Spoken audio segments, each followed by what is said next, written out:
Hey, before you guys scroll on and ignore this video, you're probably asking yourself who Lieutenant General Sir Adrian Carton de Wiart is, but he's ultimately the soldier known as the Unkillable Soldier. The story of Lieutenant General Sir Adrian Carton de Wiart is perhaps the most improbable tale of the 20th century warfare, a life densely packed with trauma and survival that it defies reasonable belief. And consider the scene in March 1943. 6 high-ranking British officers crawl out of a tunnel in Italy in the culmination of 7 months of grueling subterranean excavation. They attempt to blend into the Italian countryside disguised as humble peasants. Among them is Adrian, a man whose physical presence guaranteed instant detection. He was 62 years old, 6 foot 2 inches, supporting a mandatory black patch like over his eye, a missing left hand, and crucially, unable to speak a word of Italian. There was an essence and exercise in heroic yet absurdness. I mean, that shit's crazy. This is a figure later described by the Oxford Dictionary of National Biography as looking like an elegant pirate who became a genuine figure of legend. Carton de Wiart is his physical characteristics were not merely the result of his experience. They were central to his identity and later diplomatic stature. The eye patch, the empty sleeve, these visible scars functioned as a powerful non-verbal biography of British determination and sacrifice. When he later served as a diplomat for Winston Churchill, his appearance was immediate. It was an immediate visceral statement to foreign leaders about the unwavering resolve of the Allies. The sheer impossibility of his survival, compounded by his eccentricity, elevated from a historical soldier to a cultural archetype, notably serving as the model for the fiery Brigadier Ben Ritchie Hook in the Evelyn Ways Sword of Honor trilogy, which I don't know what that is, but fucking name for some sort of book. A trilogy on just some dude's honor, you know what I mean? And they spell honor so funny in Europe. In summarization, the man is one must simply list. I can't read right now. In summarizing the man, one must simply list the impossible.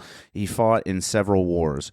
The Second Boer War, the World War I, the Polish-Soviet War, and World War II. He was wounded a staggering 11 times, sustaining shots in the face, head, stomach, groin, ankle, leg, hip, and ear. Just like my last girlfriend. He lost his left eye, left hand, survived 3 separate plane crashes, tunneled out of the prisoner of war camp that we spoke about earlier with a bunch of old dudes, and when a doctor refused to surgically amputate his fingers, he tore them off himself.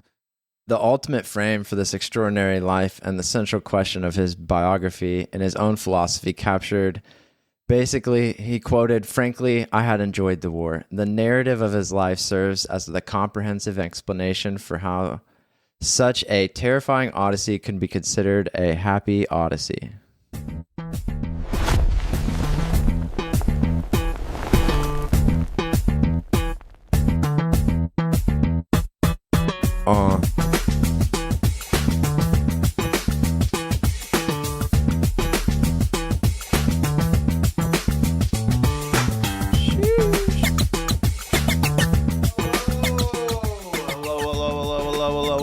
Hello, and welcome to another thrilling episode of the Days Grimm. My name is Brian Michael Day. Turn me down in the headphones. My a name little is bit, Daddy. Thomas Grimm. What's up, dude? How are you? Dude, I'm doing all right. What are we doing today? All right, so we're doing another God Bless You Thank you. topic-based episode. Okay. And we sick, found dude. this guy, like, what do you think, a year ago? Well, correction. I fucking found this guy. Excuse you. I did find this guy, and I forget who it was, how it was. I think it was the death of the week. No. I think it was a Jocko Willink podcast, honest to God. That's how I heard his name. But yeah, and then he's just a super, super dope soldier. So if you listen to the intro, you're tracking what we're going to talk about today. We're not that smart, you know? No. And we normally have somebody in the room that's smarter than us. Mm-hmm. But we find on these topic-based episodes just somebody that we're interested in, and like we're going to try to do our due diligence on like bringing this story to justice. And we did our homework, you know? We did. Sorry. I was checking, setting a timer, dude. I don't want to blast over because I could literally talk about this dude for like 4 hours. So we're going to do our best to keep this to 45 minutes, 1 hour tops. And we're just going to talk a little bit about, what was it? Lieutenant General. Hold on, go to the top. What was his final? I don't remember. Yeah, Lieutenant General Sir Adrian Carton de Wiart. And I'm just going to call him Adrian. That's a mouthful. You know what I mean? God damn. Yeah, you do love a good mouthful. Yeah. You want to go ahead and pronounce his full name? Yeah, here we go. So it seems as though his full name would be Adrian Paul Ghislaine Carton de Wiart. God damn. He was born on 5 May 1880. This was an old bitch because he fought in World War II, mind you. So just keep that in mind. And he was born to a rich family. Yes, absolutely. In Brussels. And his father, Leon Constant Ghislaine Carton de Wiart, was respected. He was a respected lawyer and magistrate. I'm assuming that means he reports to the royal family. Right. And though he was a legitimate son of this guy, Leo, and his wife. Leo. Leon. Leo, dude. But fucking Leo. Widespread rumors of the time suggested a more like dramatic parentage, that he was the illegitimate son of King Leopold II of the Belgians. But like he low-key was like, yeah, I'm the son of a king. You know what I mean? Like he low-key didn't deny it, even though he knew Leon was his actual father. Also, there's two things that I really love about Adrian. I love that he's British because that's where my family hails from, even though they're trash. And he was also Roman Catholic. Grew up in an affluent household following the expected path of European elite. He was sent to England for boarding school, which I do remember that from my read in the Happy Odyssey, which we will touch on a little bit today. But he did go to England for boarding school and subsequently pursued law studies at Oxford University. So kind of trying to follow in his dad's footsteps. Yeah. And I take that back. Earlier I said he's British. He's not British, but you will find as we go through this, he spends a shitload of time in England, and we'll find out why as we go. But basically, he like goes to school, and in 1899, he's like finding a hard time like in this like college world, and he quotes that he was itching for something more adventurous than law books. He abandoned his legal education, and this decision, it says it enraged his father, but from like my research here is that like his dad really didn't like, so basically, furthermore, he disregarded official constraints as he was under military age and still a Belgian citizen because he was only 19 at the time. He lied about his age, claiming to be 25 when he enlisted into the British Army under a fake name, Trooper Carton, bound to go to Africa, South Africa. Yeah. And that was the Boer War, just so everyone. So there, a lot of people don't, and honestly, we probably should have done like a side note to what the Boer Wars were, even because a lot of people don't even know about the Boer Wars. But the Boer Wars, they were down in the country of South Africa, right? The Second Boer War. Yeah, and this was England. Kind of, if I'm not mistaken, in a gist, this was England like proclaiming the land as theirs because it was a. I mean, Britain basically had like colonial empires all over. You know what I mean? Yeah, it was a colony. Yeah. So, anyways, just so you know, the first Boer War was in 1880, and that lasted till 1881. He came in basically at the end of the first Boer War. Hold on, go back. Was that what it was? No, it was the second. So now go back to the other one. And then the second Boer War was 1899 to 1902. So he got in right at the beginning. So we'll go back to the Carton. But basically, from what, like, I guess some people say that like his dad was mad and knew about it beforehand, and other people say his dad didn't find out about it till later, which is what we're about to get into.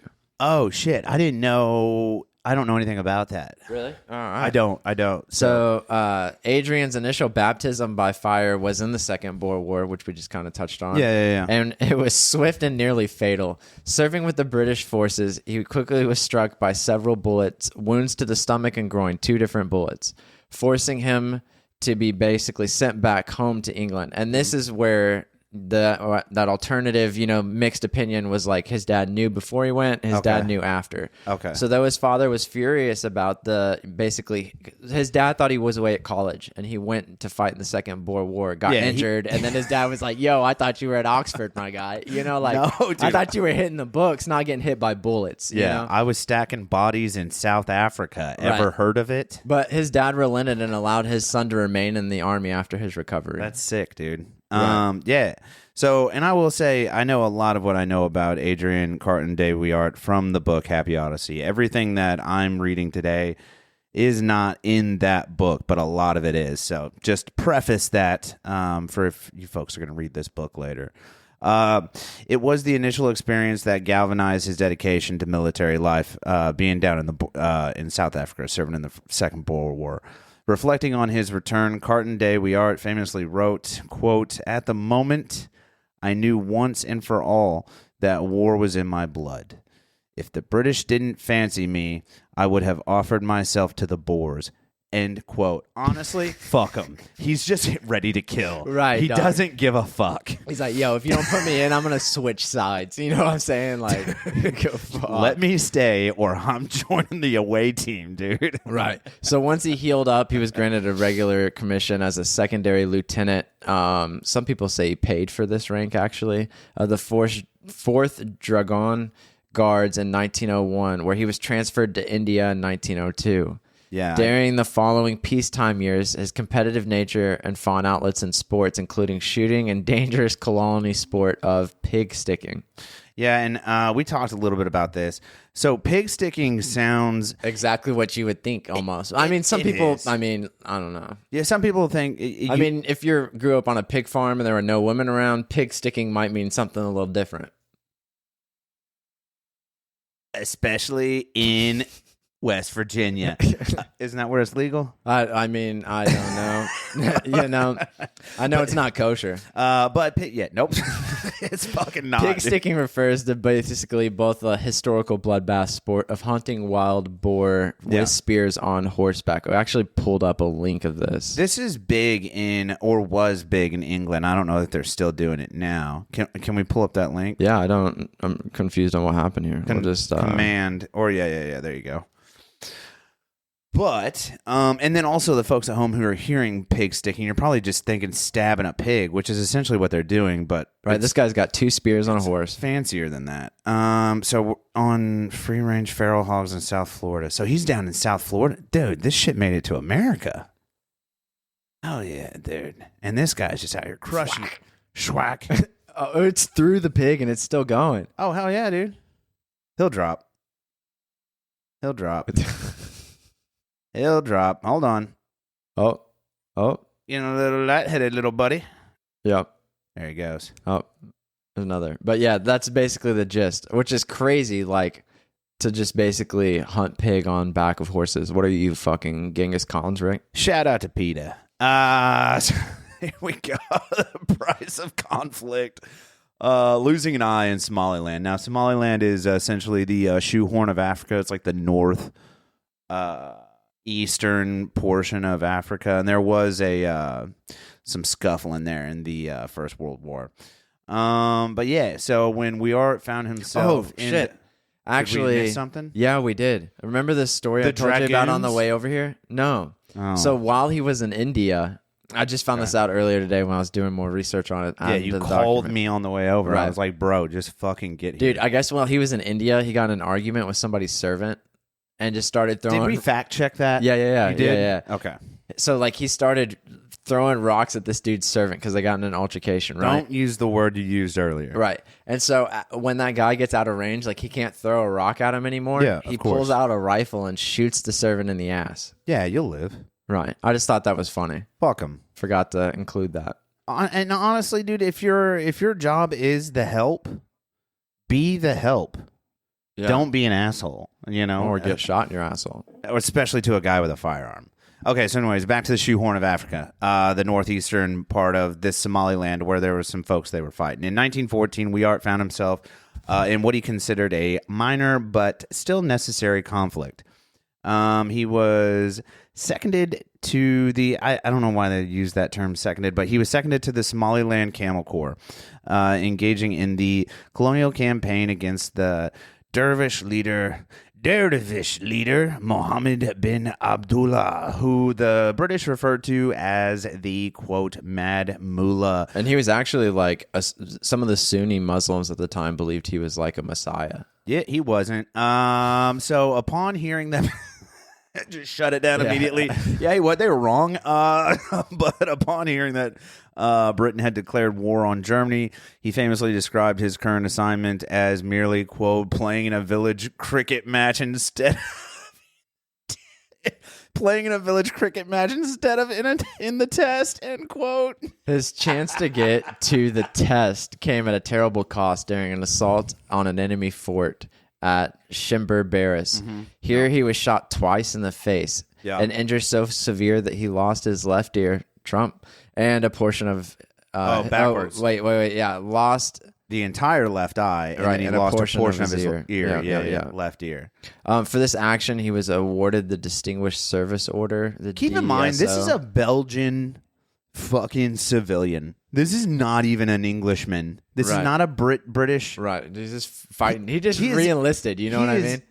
I don't know the rules on British military, but he is essentially illegally serving in he's a mercenary at that point. For hire, basically, dude. Okay. So 15 May 1915, the professional satisfaction he derived from conflict was so high that his colleague, Lord Ismay, what a cunt.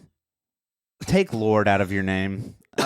Or is that his actual first name? No, I think it may be his title.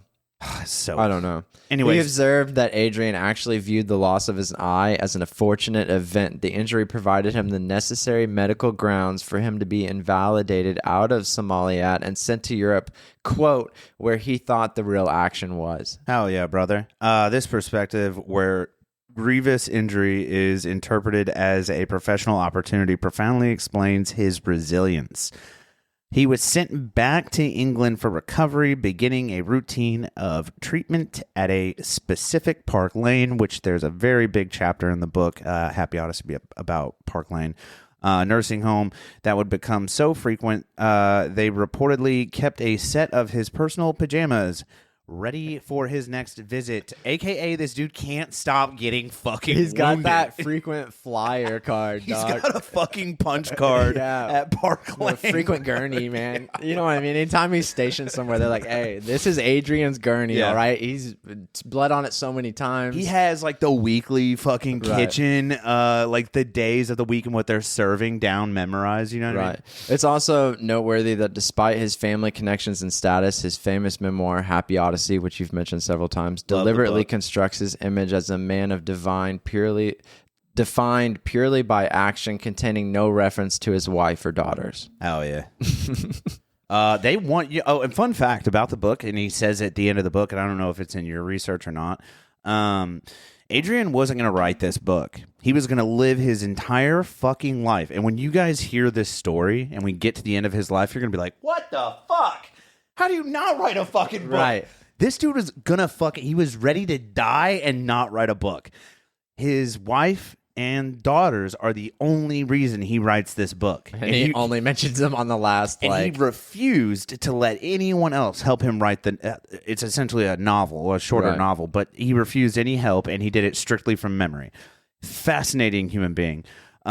This is like the second act. So basically, like that was like the Boer War and like his first injury into World War I. Yeah. He's only been shot 4 times. Yeah, he's just barely a fucking soldier at this point. Right. You know what I mean? He's real run of the mill guy. So this is the Great War. The commander on the Western Front, the hand and the will. The Great War, again, folks, for at home, if you're not a history buff, the Great War, also formerly known as World War I. Oh, no. Original. You know, Germany's first attempt at taking back the Rhineland. So, Carton de Wiart quickly found his way to the encipher of... epicenter. Sorry, I can't read. Of the Great War. Embarking for France in February 1915. Again, a different country than what he was just injured with. I swear. His presence on the Western Front confirmed his commitment to leadership through direct personal danger. He served successive commands over 3 infantry battalions and a brigade. Do you remember this story? Yes. His next major... Well, no. Before you go into that, like this story right here is like crucial. So like he was in charge of 1 infantry battalion. Also, before you get there. Okay. Because I am a history buff. I don't know. Do you call yourself a history buff? No, but I jerk off to it. Okay, yeah. So World War I, for all the non-history buffs, very brutal fucking war. It was the trench warfare. Yes. And like in the film 1917, it is common happening that like people would be assigned to jump out of their trenches and run 200 yards towards the enemy's trench and try to overtake that trench. And this is literally how battlefields were shaped. This is how borders were won and lost. And like there are plenty of DMZs in between those. Brother, gruesome. Right. Read some World War I shit. This book only gives you a taste of what Adrian saw, but World War I is fucking savage. This line here where it says he served successive commands over 3 infantry battalions, right? Yes. So he's in charge of 1 infantry battalion. And then 2 other commanders die. Straight get clapped. So he's like, yo, there's no radio at this point in time, no pigeons on the battlefield. Like, follow daddy. No communications, you know what I mean? So in much like 1917, how that guy runs across, however far. Right. Yeah. So Adrian is the messenger, and he's basically running and giving commands to 3 different infantry groups to take this fort, and they are successful. There is a scene, too, where he talks about there was like mortar fire on a trench, and he was like running back and forth, giving messages to the different battalions, and this one. He gets to a battalion, and they're like hunkered down in the trench, like with the door shut, and he's like, "Hey, let me in." Hey, mortar rounds are landing all around him, and they're like, "Yeah, but they're shooting mortars." And he was like, listen, I got to tell you guys what to do, so come out here. He's like getting hit with mortars, and he's just such a fucking stud. His next major injury occurred during the second battle of, I'm going to do my best. You freeze. Like I'm fucking Mario. Yeah, boy, you freeze. German shrapnel shattered his left hand, leaving 2 of his fingers hanging by threads of skin. This one's pretty. And then, like this part too is like it hits his. Gross you out? No, it hits his watch. Yeah, and so parts of his watch go into his hand too. But he only has 2 fingers left at this point, and they're dangling. Yeah. Faced with a regimental doctor who was hesitant or delayed in dealing with the injury, Carton de Wiart, demonstrating radical self-reliance and an extreme impatience for medical inefficiency, simply ripped the damaged fingers off himself, claiming he felt, quote, no pain doing so, end quote. The entire hand subsequently required amputation. Jesus fucking Christ, dude, brother. Wild. Oh, my God. Bro, the doctor's like, I'm not sure what to do here. And he's like, yo, I got this. People at home, this is a real fucking guy. This is a real fucking story. This really fucking happened. And this is his 5th injury. It's just so we're keeping count. Golly. So he's lost an eye. Yeah. Got a like ear piercing. Half an ear missing. Right. Got shot in the groin and the stomach. And then now lost a hand. Lost a hand. Inevitably lost a hand. At the time, he's just got a fist with no fingers on it. This famous brutal act reveals the central feature of his character, a zero-tolerance policy for obstacles, whether bureaucratic or physical, which would later manifest in his uncompromising actions during the war and in his legendary escape attempts. And there's a legacy of that too. So we'll get into it. Honestly, there is a legacy. I wonder if we can find who his children were. Remind me when this is over, because I want to see if they have any like cool shit out. Like, did they write a book about maybe we'll do a deep dive about their dad or something? I don't know. Leave this link open so I know where to find his kids at. Dude, despite having lost an eye and a hand within a few months, same year, he returned to the battlefront, refusing to escape his disability. Now, before we go on to this, I want to say when he lost his eye, like in this time before he goes... Oh, this story's good. Yeah. Before he goes on this tour back to the front. They told him no. Right. They told him no and stuff. And then they were like, okay, you can go since you passed these tests, but like you have to wear a glass eye. And then he did. Right, he had the glass eye in, and then like after they were like, "All right, you're good," He like, walked out and took it out. Yeah, and then slapped just an eye threw it out patch. the window. He threw the eye out the window and then put an eye patch on. What a fucking stud. Right. They were like, dude, you look fucking atrocious. People don't want to look at you. Put this glass eye in. And he was like, okay. And then he walked out. And I believe the it hand he away. lost was like his dominant hand. I don't know if he was Google, was he left or right-handed? That's important. That's actually really important that you mentioned that. Just go to Google and ask, is he left or right-handed? Is control paste. What are we doing here? There you go. Left-handed? Was he left-handed? Yeah, let's find out. Yes. It was his dominant hand. And he lost his left hand in World War I. All right, let's go back to the journal that we have written before basically. us. His decorated action occurred on the 2nd and 3rd of July, 1916 at La Boiselle. I don't do good with French words, honestly, and fuck the French. During the massive engagement known as the Battle of Somme, at the time, he was a temporary lieutenant colonel commanding the 8th Battalion of the Good God. Gloucestershire Regiment. His bravery during this assault was considered instrumental in saving the offensive. The citation for the Victorian Cross VC noted that his, quote, dauntless courage and inspiration averted what could have been a serious reverse. Do you know the end story quote. on that? Because I don't. Actually, this is what we just talked about. This situation became critical when 3 other battalion commanders were wounded, leaving their units without leadership. One-eyed, one-handed Carton de Adrian Wiart. immediately took control of their commands, organizing positions and supplies and ensuring that the newly won ground was maintained at all cost. Yeah. His willingness consistently exposed him to intense enemy fire. As we were saying, he was running back and forth between those. And you got to keep in mind, man, these battalions are separated by like lengths, plural, of football fields. Right. I mean, he is running 200 plus meters to the next battalion to relay a message or give guidance, and then running 200 meters back, right, or on horseback, whatever. Dude, and in the rest of this war, he provided was basically provided seamlessly endless list of injuries here. So he was shot through the skull. These are we already had the 5, right? The 5 injuries. We're at 5, yes. Right. Yeah. So he was shot through the skull. They said clean in and out. So he was shot in the head again. That's 6. He was shot in the ankle at Sommières later. So that's 7. He was shot through the hip at the Battle of Passchendaele. Right? Dale. Yeah, that's 8. And then he was Passchendaele. shot through the leg at Cambrai.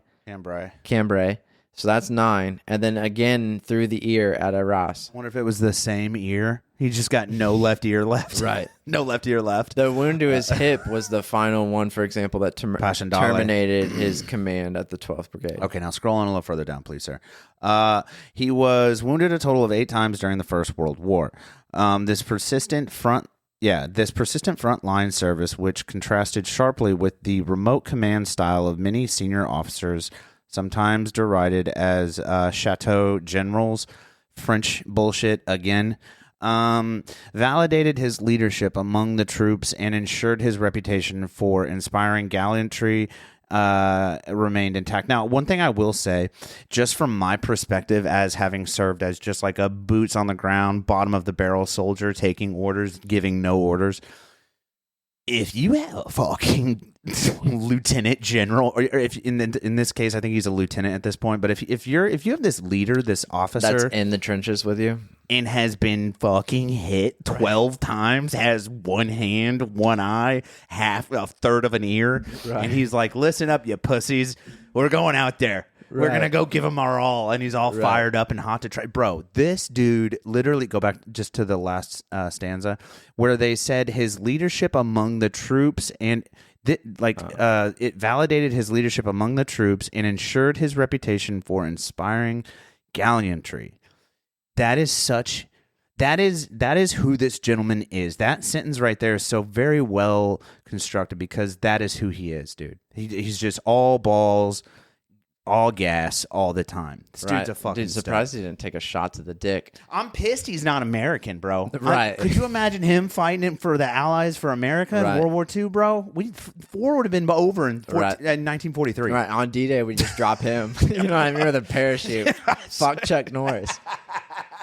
Dude, and then so like on screen right now, we have basically... This is where the lore of Chuck Norris started. Right. It's based on Sir Adrian Carton. Dude, I would take Adrian, in a fight versus Bruce Lee or somebody like that. I would take him over a lot of fucking people, Right. dude. Basically, we put together a list here, like an inventory of all his injuries. Oh, yeah, let's go through these real quick. So I want to go with, let's go. Bullet wounds, stomach bullet and wounds. groin, and the Second Boer War. This was is his 1899. first taste of combat. Yep. Then he lost his left eye and part of an ear in the Somalia campaign in 1914. Shot twice in the face, basically. Lost the left hand in the First World War, 1950. Shrapnel injury near Ypres. Self-amputation of fingers due to doctor's delay. Right.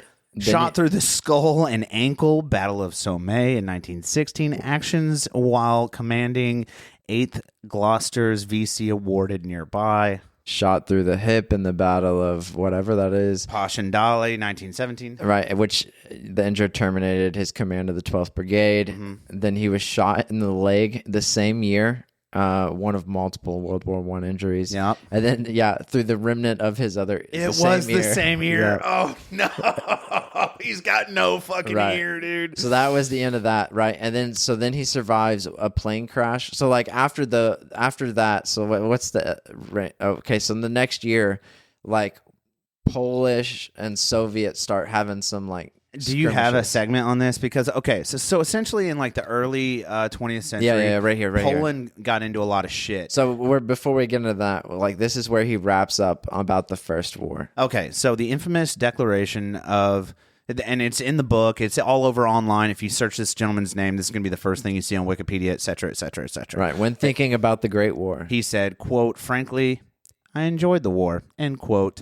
Found it's just so fun to read. Right. Found in his memoirs is not a reflection of psychosis, but a statement of deep personal fulfillment found in extreme conditions. Carton de Wiart saw war as the ultimate, quote, great leveler, end quote, arguing that it shows, quote, the man as he really is, not as he would like to be, nor as he would like you to think he is, end quote.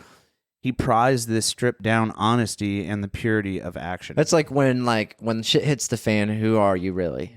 You know what I mean? When instinct 100%. kicks over, what kind of man are you? Dude, I'm telling you, again from personal experience, there is not a better statement. You never Right. know who you are until it's like, oh, this is the end. Well, and like this point that he makes is like a part of his core philosophy regarding power, which directly contradicted common proverbs. He stated, and I quote, "Governments may think and say as they like, but force cannot be eliminated. It is the only real and unanswerable power. We are all told that the pen is mightier than the sword, but I know which of these weapons I would choose." Hell yeah, Hashtag Nepal. Hell yeah, brother. I mean, Nepal's the proof of that right now. You know what I mean? 100%. This preference for decisive, tangible force over diplomatic negotiation is the key to understanding his life.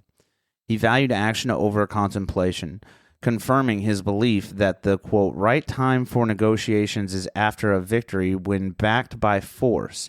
Words seem to attain a meaning not so well understood before, end quote. The dude is just a walking fucking gangster. Well, and it's everything cool. he fucking says Right. is just But that's what I was about to dude. say. Like the best part about this is like he Golly. wrote Happy Odyssey as an old man. So like at this point, Yeah, in his like 80s. he's reflecting back with all that wisdom from like all these instances. Like I'm sure at the time he didn't think this, you know what I mean? But now looking back on it, he's like philosophical about it. Can you scroll up a little bit to the one that you read just a moment ago? Oh no, down. Sorry, where did you go?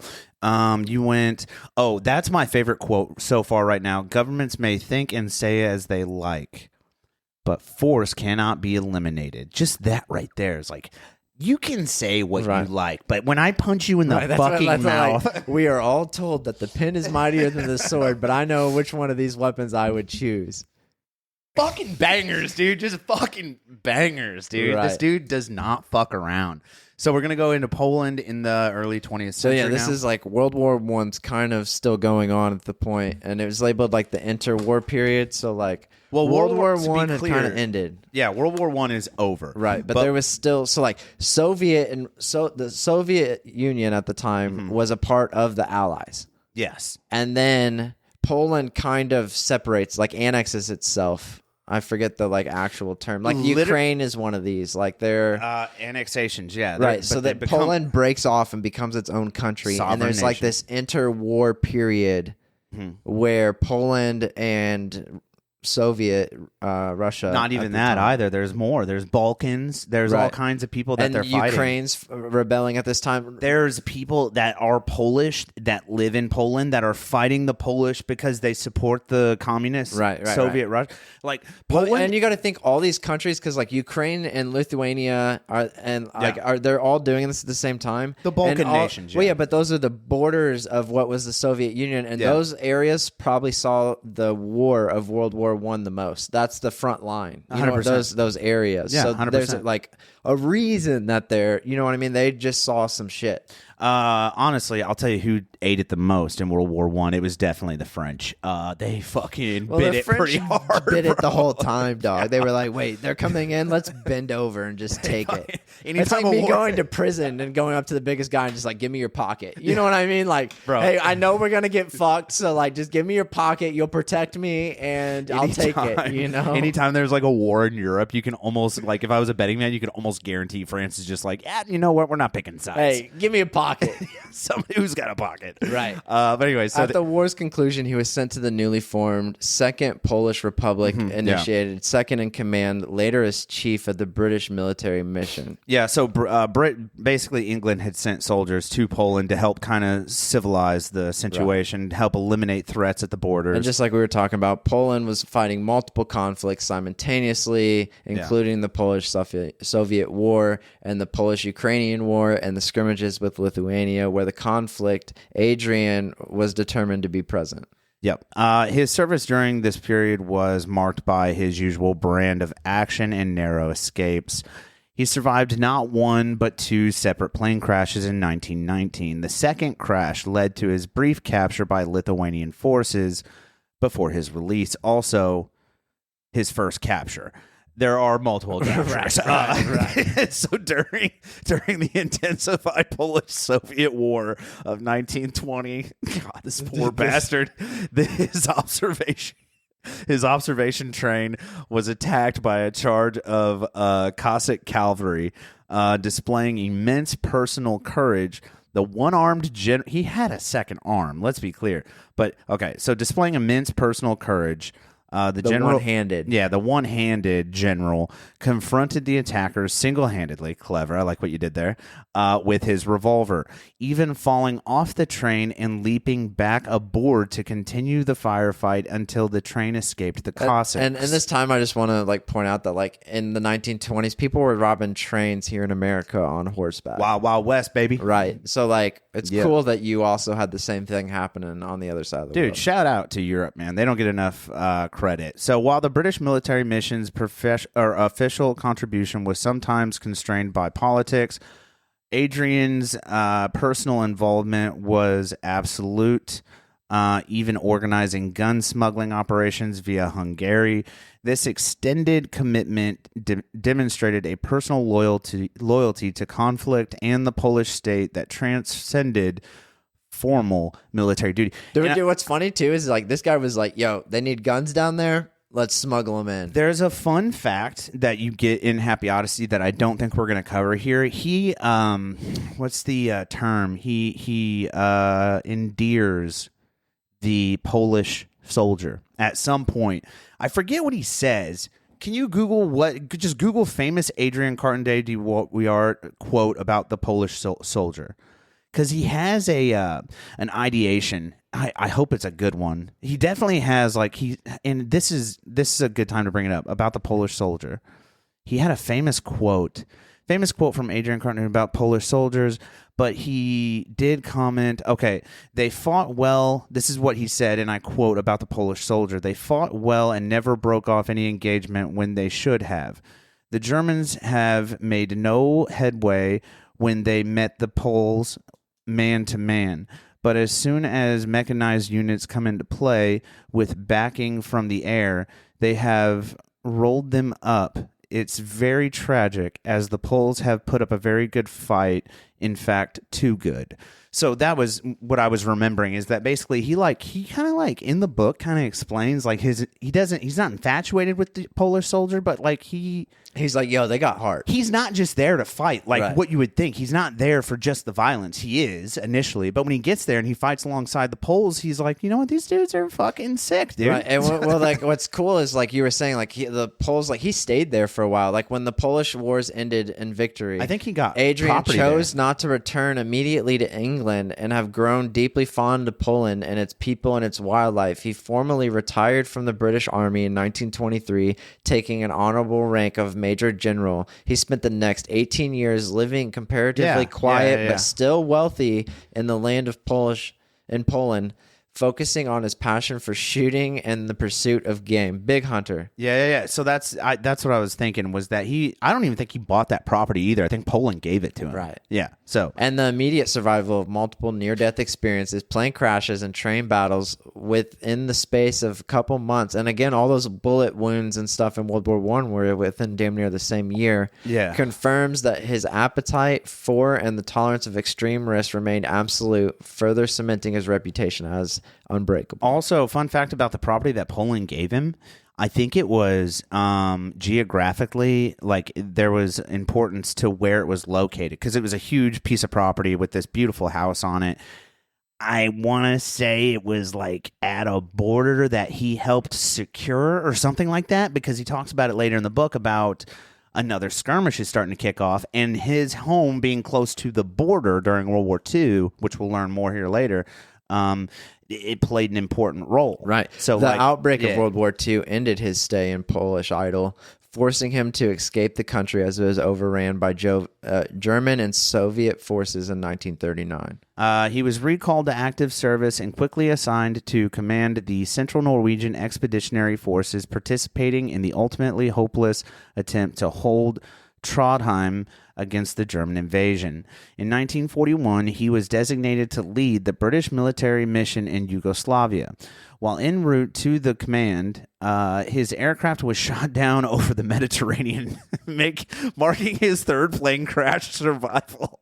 He managed to swim ashore with only one hand, but at the same point in time, captured by Italian forces. And when he did that, when he swam with one hand, he also had like his nub around another guy. Hell yeah. Like dude. he rescues somebody else that was in the plane crash. Yeah, and they go to the camp with him. So Right. at the end of that, him and his buddies were captured by Italian forces, and this goes into the imprisonment. And in this, so like when Adrian spent time in an Italian prisoner of war camp, despite his age of over 60 at the time, and physical handicaps, and the impulsive action remained, like his need for impulsive action remained dominant. He made 5 escape attempts during this captivity. And I want to note here that like most of the guys that were in this camp, it was for like officials. Like it was for like higher up people in the military. Officers. Yeah, right. officers. And the average age there was 52, which is like wild. I wouldn't think that like average like prisoners of war nowadays definitely. Are we going to get into depth about his time in the camp? Because he does in the book, and it's wild. His most notorious attempt involved 7 months of labor helping to dig a tunnel alongside other high-ranking officers. And again, he only had one hand. In March of 43, he and 5 others successfully escaped. The escape plan was simple but fundamentally flawed for Adrian. The group intended to hide in plain sight, disguised as Italian peasants. The visual reality, however, was ludicrous. Here is why. Here was a 63-year-old 6'2" general missing an eye and a hand, covered in scars and speaking no Italian, attempting to blend in. He and Lieutenant General Sir Richard O'Connor walked for over a week before they were inevitably recaptured. Crazy. This high-stakes absurdity where determination clashes violently with reality is what made him the compelling inspiration for Evelyn Waugh's satire characters in the Swords of Honor trilogy, ensuring his legacy status crossed from military history into literary commentary. I'm going to have to read that now. Sword of Honor trilogy. So this was a 3-series books. I can't even talk right now. Right. A series of 3 books that was written in the 40s or 50s. But his captivity ended not by force, but by diplomacy. In August of 1943, the Italian government, secretly planning to leave the war, released him to serve as an intermediary. He accompanied the Italian negotiator, General Giacomo Zassuini, to Lisbon to meet Allied contracts and discuss the surrender. I do want to say, anybody that's listening or watching today's episode, if you've read the Sword of Honor trilogy or one of the 3, dude, leave me a comment on this, because now I'm interested, because I didn't know that was based on him and the O'Connor gentleman. So please enlighten me on what these... Well, and we forgot to mention, very curious. too, like during the World War II stuff, like when you were talking about how he was enlisted and like all these other people were looking up to him, I remember seeing a piece of the information where like in the battle, he was noted for pulling a grenade out, pulling the pin with his mouth because he only had a nub, and then tossing it again with his non-dominant hand. And that's a lot harder than it seems. People don't understand how hard it is to pull a pin on a grenade, and for you to yank that with your teeth and fucking yeet it. You're a fucking stud. Right. So we're going to get into... So, yeah, the World War II basically kind of, is dead at that point. It still continues on. He just makes his way back to Britain at this point, which is an intriguing happening, because this involves Churchill and his affiliation thereof. So anyways, upon his return, Prime Minister Winston Churchill, a massive admirer who once called Carton de Wiart, quote, a model of chivalry and honor, end quote, immediately repurposed him for a critical diplomatic role. Within a month, Adrian was promoted to acting lieutenant general on 9 October of 43 and appointed as Churchill's personal representative to the Chinese nationalist leader, Generalissimo Chiang Kai-shek. Now, this part's really cool because he does spend a fair amount of time in China, and China gets overlooked in World War II. What a lot of people don't know is China was really weak in the 40s. They weren't an industrial superpower. They hadn't had their industrial revolution yet. They were just taking it in the ass from the Russians, the Japans, everywhere. So China was low-key just getting pummeled at all their borders. A lot of people don't know that. So anyways, Apple moves to China. Yeah, so basically, like you mentioned China going into the industrial area, and this is where my ADHD takes Their off industrial revolution happened, I think, in like the 50s or the 60s. Well, like in the early 70s. 2000s, Apple moves their production to China, and China didn't get the assembly line down pat until Apple moved in and started sending like big officials and over bro, there. that's the 90s, dude. Right. That's the 2000s. Right. Like, and that's another reason why their pollution is so bad. Also, my ADHD kicking in, because the Industrial Revolution that happened in the 70s and the 80s in China, they had no EPA like America had. So they were just pumping out fucking smokestacks, bro. Right. Yeah, that's why they have such bad basically, pollution. Churchill sends Adrian over there because of his visible war record and as a strategic asset, a powerful living symbol of the British commitment and the tendency that could command respect. Excuse me. Wow, that was weak. Yeah. From the Chinese military leadership, even as negotiations over issue like the return of Hong Kong remained difficult, which is fire that the Allies were able to keep Hong Kong. Hell yeah, dude. It just went back a few years ago. You're welcome, China. En route to his assignment, he attended a pivotal Cairo conference meeting with Roosevelt, Churchill, and Chiang Kai-shek. His 4 years in China, 43 to 47, proved, quote, relatively calm, end quote, compared to his previous existence. He got to see Japan surrender at Singapore before his final departure. The main guy of China was highly impressed by the general, offered him a permanent position as a personal advisor, an offer which Adrian politely declined, opting instead for final retirement. There's a bunch of fun stories in Happy Odyssey about this Chinese chapter that he like spends time like teaching other like Chinese generals how to fight, how to maneuver, how to outmaneuver, how to countermaneuver, stuff like that. And I think one of them involved like a dog that was eventually blown up by a landmine. Really? There's so many cool stories about his time that he spent in China. And then like he was kind of, we were talking a little bit, he kind of goes in and out of China, but it spends a majority of those 3 years there. Right. And it's really, really cool that like, you know, China was down and out. They were down bad, bro. They were getting their ass beat from the Russians, Right. from the Japanese, from every fucking angle. The Mongolians were attacking them even. And like then this dude comes in and he's like, yo, y'all been doing it wrong. Check his shit out. You know what I mean? And he gets them fucking squared away. And then like we see in Singapore, Japan fucking surrendered and they were like, my bad, dog. We don't want beef. This is wild. It's fucking wild. So 1947, the battered old soldier finally retires from the military, and yet, even in retirement, destiny had one last characteristic blow awaiting him. After surviving decades of bullets, shrapnel, torpedoes, and plane crashes, his most serious injury came from a mundane source. En route home from China via Rangoon, he slipped on coconut matting coming downstairs, fell, and fractured several vertebrae, breaking his back. During the subsequent surgery, doctors took the opportunity to remove various pieces of accumulated shrapnel from his body. The irony of a career military man who faced down machine guns, scroll up a little bit, Daddy, who faced down the other way, who faced down machine guns only to be nearly killed by domestic flooring provides a darkly comedic yet poignant capstone to his survival story, demonstrating the ultimate indifference of fate to human heroism. And it's funny that like his first wife died in 49. 2 years later, in 1951, at the age of 71, he remarried. Hell yeah! Shout out to Ruth Myrtle. Oh, she's got a long name too. Right. Ruth Myrtle Marielle Joan McKinney, or otherwise known as Joanne Sutherland. And I don't know what 23 years his junior. She was 23 years younger than him. Sheesh. Was she? She was in her 50s. And she wasn't like a Filipino lady. You know what I mean? Like she wasn't trying to get that card. That's an English lady, I think. Right. Sutherland. He moved into his new wife's home country in Count Cork, Ireland. Oh, she's Irish. Okay. Where he spent his remaining years enjoying the peaceful pursuit of fishing. He did love fishing. He talks about that a lot in the book when he lives in Poland, where he's doing the game chasing and stuff.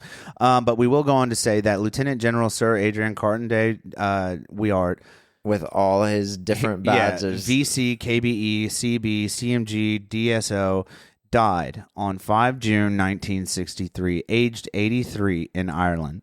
Notably, a man whose life was defined by action and public achievement left behind no personal papers when he died, reinforcing the narrative that he was a man focused purely on external events and conflict, without an inclination for personal reflection or documentation. That's what I was talking about, though. He was a very humbled individual. He doesn't care about the VCs, the DSOs. He doesn't care about the honor. He doesn't care about the badges. He doesn't want to write this fucking book like we talked about. Right. His kids fucking made him write the book. Right. And what's cool about this book is it features a foreword from Winston Churchill, which is fire. You know what super I mean? sick. We've already gone through, like, I mean, he had a list of honors, including Victoria Cross, the Knight Commander of the Order of the British Empire, the DSO, the Distinguished Service Order, and Polish decorations such as the WWII Militari. He remains an inspiration to modern soldiers who have compared his relentless return to duty despite catastrophic injuries to that of, quote, the American RoboCop. Which is wild. And then these are all like the other injuries and stuff like that. But like, dude, in conclusion, dude was like the ultimate. He was like, in conclusion, the dude's a fucking gangster. Dude, I bet the guy that came up with Captain America heard about this guy. But anyways, so Adrian embodied his own belief that force is the only ultimate power, actively seeking out the world's most dangerous conflicts for nearly 5 decades, or 50 years for the layman. His willingness to embrace physical destruction to remain in the fight, losing an eye and a hand, suffering nearly a dozen major wounds. This established him as the archetype of the indestructible warrior. a man whose desire for battle was so essential to his being that even catastrophic injury was viewed merely as a temporary setback on his, quote, happy odyssey. It was insane when we first talked about, when you spoke about him getting wounded. Where the fuck was he? He got wounded, and he said, this is a good opportunity for me to go to World War II. Well, no, it was his first one when he got wounded in Africa, and he was like, great, I get to be in the action that's going on in Europe. The test. Right. Me getting shot's a good thing. You know, like that, dude, that's hard to... Dude, and we didn't cover it in one of these plane crashes. The plane crashed, right? Yeah. And then it was being shot at by German planes, and he was bunkered down in there until they ran out of ammo. And then he was like, all right, I can come out. God. Crazy. Excuse me. Yeah, dude. I don't even dude was an animal. To be able to, my final thoughts on Lieutenant General Sir Adrian Carton de Wiart. My final conclusion is that I completely agree with him in that say what you want, actions mean more, and you can't train that. Like, you can't, these people have to be found. Right. This has to be bred. This has to be in your blood. This has to be in your psyche. And this guy was just like the pinnacle of a warrior. This is the guy that they would put into the fucking Roman Colosseum, and he would fucking walk the dog. And what's crazy is there's not a movie made about this guy. There might be. Actually, there might be. I don't quote me on that. I don't think there is. There should be. There fucking should be. There needs to be. There really fucking should be. Google, is there an Adrian Carton de Wiart film? I guarantee you, I think there is. Because I think I've searched this. The Unkillable Soldier. Is that really a film? Yeah. What year is this? 2022?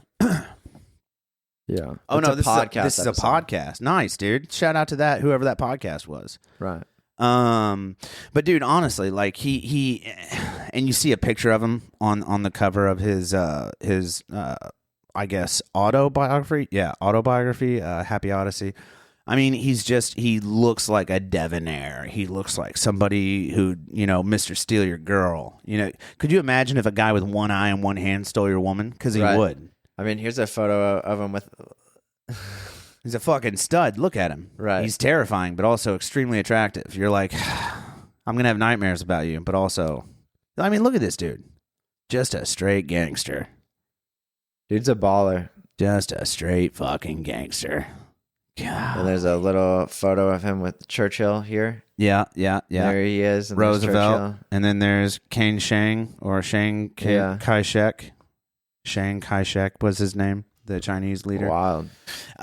Very influential figure, huge in the early 20th century. Again, you can't train this, folks. All you can do is just breed this. You know what I mean? And that's why I'm going to search who his children were. I got to know what they do. Right. One of them's got to be like an assassin or something. I don't fucking know. Crazy shit, fucking man. Wild, dude. What are your final conclusionary thoughts? What are you thinking? Wild. I mean, we've mentioned him in several episodes before and just gave people like the gist and the one-liner. And I'm glad we like actually did the due diligence of like a 10-page document. I tell people all the time about this book, right? Because I loved it, front to back. I could read it over and over, like. Over and over. It's such a great book. And I think mostly because it's in his words, which is what's so enjoyable about it. He's like, yeah, these fucking you know what I mean? Right. He's just super sick, dude. But like, I tell people about the book, I'm like, yeah, he got shot in the fucking head and then like just kept going. Yeah, like, and people are like, what? No, you're not even talking about the eye. Like, he got shot in the head later on too. You know what I'm saying? Like, shit's wild. He's just and honestly, you can't beat that quote. Frankly, I enjoyed the war in reference to World War I. Right. Such a disgusting... Tearing off your own fingers. The only two fingers you have left. It's disgusting. Like, you can't put them in a glass of milk and then reattach that shit. You know what I'm saying? So, Sir Adrian Paul Grislane Carton de Wiart, we take our hats off to you. God bless you, sir. Hope you're resting easy. Shout out to your family. May your legacy live on. Oh, it fucking will. This has been another thrilling episode of the Days Grimm. My name is Brian Michael Day. My name is Thomas Grimm. Thank you so much, brother. Likewise. Bye-bye. This count is money, no rush. I'm on a one-way flush. Loud pain, smelling must.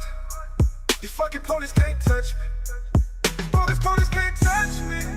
These fuck niggas can't touch me.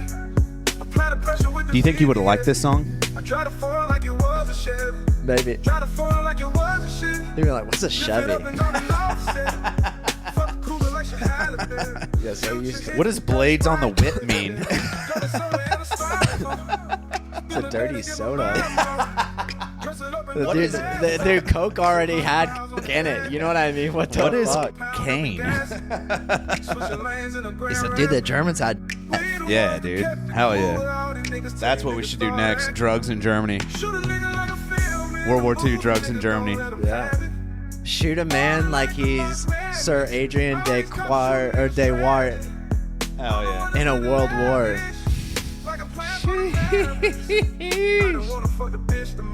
Lit, He dude. said, I didn't want to fist the bitch, but my hand was gone, so I had to fist the bitch. Had to give it a nub. I call it the nubby. Dude, Fucking ludicrous. All right, man. I'm good with it. Dude, he was not out of there. He came back in.